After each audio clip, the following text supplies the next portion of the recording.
Good morning बच्चों, how are you. आप सभी, हम आशा करते हैं कि आप सभी अच्छे होंगे। मैं अरुल कुमार आप सभी को आज कक्षा 10 के विषय भूगोल में चैप्टर पहला जो संसाधन चैप्टर है जो हम आपको बताने वाले हैं।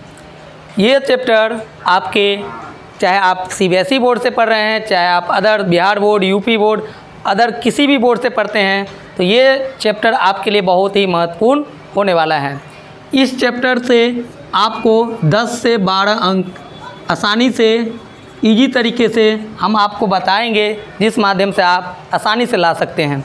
और ये यही तक नहीं, आप किसी भी स्टेट पीसीएस सीजीएल का तैयारी करते हैं तो ये चैप्टर आपके जीवन के लिए बहुत ही महत्वपूर्ण होने वाला है। तो बिना लेट किए हुए चलिए हम चलते हैं आपके चैप्टर पहला संसाधन, भूगोल किताब के पहला चैप्टर संसाधन की ओर हम लोग बात करते हैं। पहले भूगोल, भूगोल होता क्या है, भूगोल होता क्या है। तो सबसे पहले भूगोल की बात करते हैं। भूगोल होता क्या है। पृथ्वी का वर्णन, पृथ्वी का वर्णन भूगोल कहलाता है। पृथ्वी पर चाहे वो जो भी चीज़ है जिसके बारे में हम अध्ययन करते हैं तो उसे भूगोल कहा जाता है। भूगोल यानी कि पृथ्वी पर जो भी चीज़ उपलब्ध है उन सभी के बारे में जो अध्ययन किया जाता है वो भूगोल विषय के अंतर्गत ही आते हैं। चलिए भूगोल के बारे में पढ़ रहे हैं। तो भूगोल का मतलब होता है पृथ्वी का वर्णन। क्या होता है बुआ? पृथ्वी का वर्णन, जो आप समझ सकते हैं। चलिए भूगोल की पिता की बात कर लेते हैं। सबसे पहले किसी चीज़ का, भूगोल का खोज किसने किया था, भूगोल को बताने वाला, रिप्रेजेंट करने वाला जो व्यक्ति था उनका नाम था एरिस्टोस्थनीज। क्या नाम था बुआ? एरिस्टोस्थनीज। साथ ही साथ आप लोग याद करते चलेंगे। चलिए सबसे पहले हम चैप्टर संसाधन में पढ़ेंगे भारत के संसाधन एवं उपयोग। ये पहला चैप्टर है, चैप्टर 1, और इसके अंतर्गत बहुत सारे संसाधन के बारे में हम लोग पढ़ने वाले हैं। जो हमारा टॉपिक अगले वीडियो में, जितने भी वीडियो आने वाले रहेंगे, अगले वीडियो में आपको एक के बाद एक आपको देखने को मिलेगा। पहला जो आपका भारत के संसाधन में जो पहला है संसाधन वो है भूमि संसाधन, जिसके बारे में हम पढ़ेंगे। उसके बाद आता है जल संसाधन, जिसके बारे में हम लोग पढ़ेंगे। फिर तीसरा हमारा जो टॉपिक रहेगा वो रहेगा वन संसाधन, जिसके बारे में हम लोग पढ़ेंगे। और चौथा जो हमारा होगा वो है खनिज संसाधन, इसके बारे में भी हम लोग पढ़ेंगे। और पांचवा संसाधन का रूप में हम लोग ऊर्जा संसाधन को पढ़ेंगे। तो चलते हैं, जान लेते हैं संसाधन। संसाधन को इंग्लिश में रिसोर्स बोला जाता है। रिसोर्स यानी कि संसाधन होता क्या है, तो हमारे लिए जीवन में जो भी चीज़ उपयोग में आता है वो संसाधन कहलाता है। जैसे कि देख लीजिए, आप मार्कर देख रहे हैं, हमारे लिखने का काम आ रहा है, ये एक संसाधन का काम आता है। ये हम टी शर्ट पहने हुए हैं, हमारे शरीर को ढकने में काम आता है, ये मेरे लिए संसाधन का काम करता है। आप दैनिक जीवन में जो भी चीज़ों का उपयोग करते हैं वो सभी संसाधन हैं। तो संसाधन क्या है आप सभी समझ गए होंगे। हमारे लिए जो उपयोगी सिद्ध होता है वो सब के सब संसाधन कहलाती है। सबसे पहले संसाधन, जैसे संसाधन के रूप में हम लोग कलम का यूज करते हैं। कलम क्या है वो संसाधन है।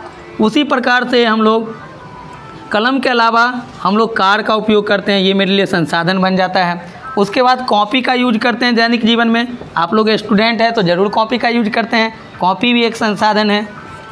इसके बाद आप जो कपड़ा पहने हुए हैं ये भी एक संसाधन है, कपड़ा।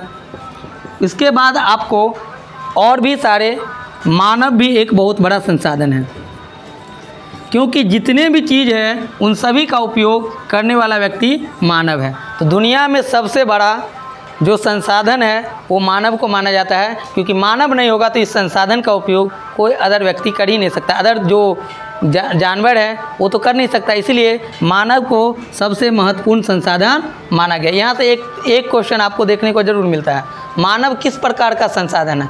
मानव एक महत्वपूर्ण संसाधन माना जाता है। चलिए हम लोग थोड़ा सा आगे बढ़ते हैं, स्किप करते हुए साधन की बात करते हैं। संसाधन, संसाधन को अगर यदि हम लोग को परिभाषा में लिखना है तो कैसे लिखेंगे, तो मानव जीवन में उपयोग आने वाली, मानव जीवन में उपयोग आने वाली आने वाली सभी वस्तुएं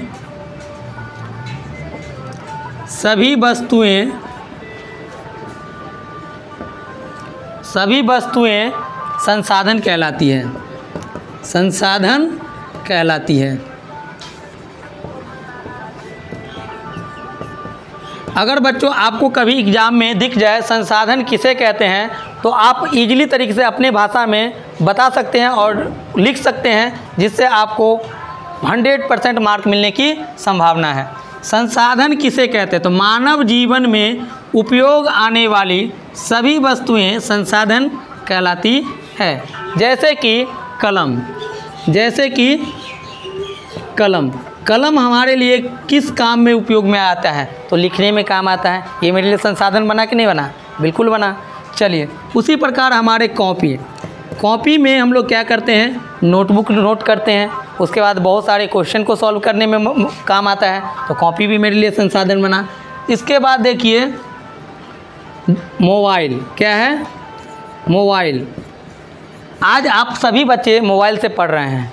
आज यूट्यूब की दुनिया है, सोशल मीडिया का ज़माना है, जिस कारण आपको घर बैठे बेहतर शिक्षा मिलता है, जिस मोबाइल के माध्यम से आपके घर तक पहुंचता है, कम फीस में बिल्कुल 0% फ़ी को इन्वेस्ट किए हुए आपको बेहतर एजुकेशन मिलता है, तो वो मिलता है मोबाइल के माध्यम से।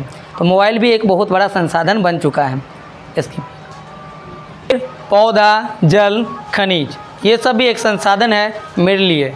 जैसे कि पेड़ से हम तरह तरह की चीज़ें प्राप्त करते हैं, जैसे फल प्राप्त करते हैं, फर्नीचर के लिए लकड़ी प्राप्त करते हैं। इन सब के अलावा भी बहुत सारे औषधि दवाइयों बनाने के लिए भी पेड़ पौधे से हम लोग प्राप्त करते हैं। अब देखिए जल एक बहुत ही बड़ा संसाधन माना जाता है।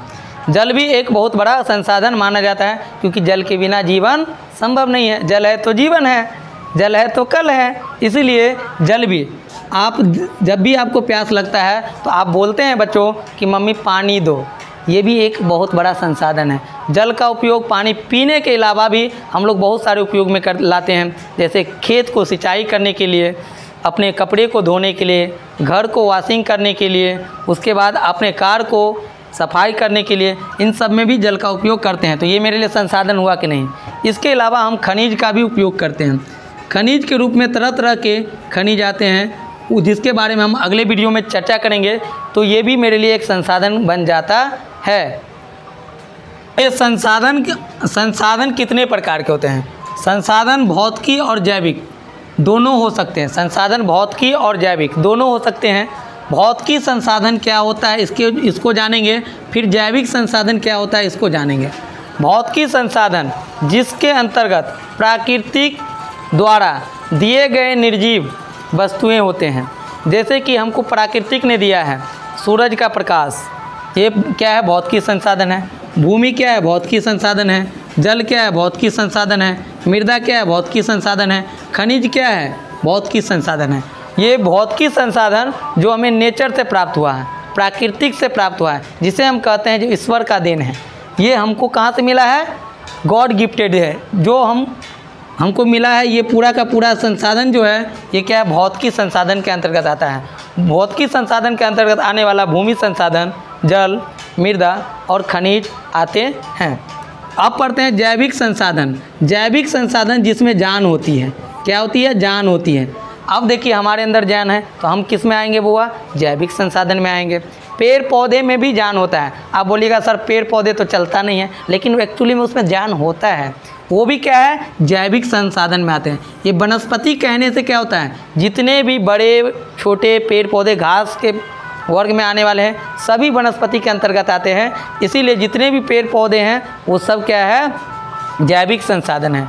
जलीय जीव मतलब जल में रहने वाला छोटा से लेके बड़ा जीव, ये सब के सब क्या है, जैविक संसाधन है। और मानव जो हम पहले ही बता चुके हैं कि हम भी एक क्या है, जैविक संसाधन का अंग है। अब पक्षी की बात कर लेते हैं। जितने भी आपने आकाश में उड़ते हुए पक्षी देखे होंगे, पेड़ पे चहकते हुए पक्षी देखे हैं, वो भी जैविक संसाधन के अंतर्गत आते हैं, क्योंकि इनमें कुछ गुण होता है जिसके कारण इसे जैविक संसाधन के अंतर्गत रखा जाता है। क्योंकि इसमें जान होती है, ये सांस लेती है, दूसरी बात ये रिप्रोडक्शन करते हैं अपने जाति को बरकरार रखने के लिए। रिप्रोडक्शन मतलब जनन का प्रक्रिया करती है। तो ये सब क्रिया करने वाले जो हैं वो सब जैविक संसाधन के अंतर्गत आते हैं। चलो बच्चे, अब संसाधन के बारे में अब हम अगले वीडियो में आपको मिलेंगे।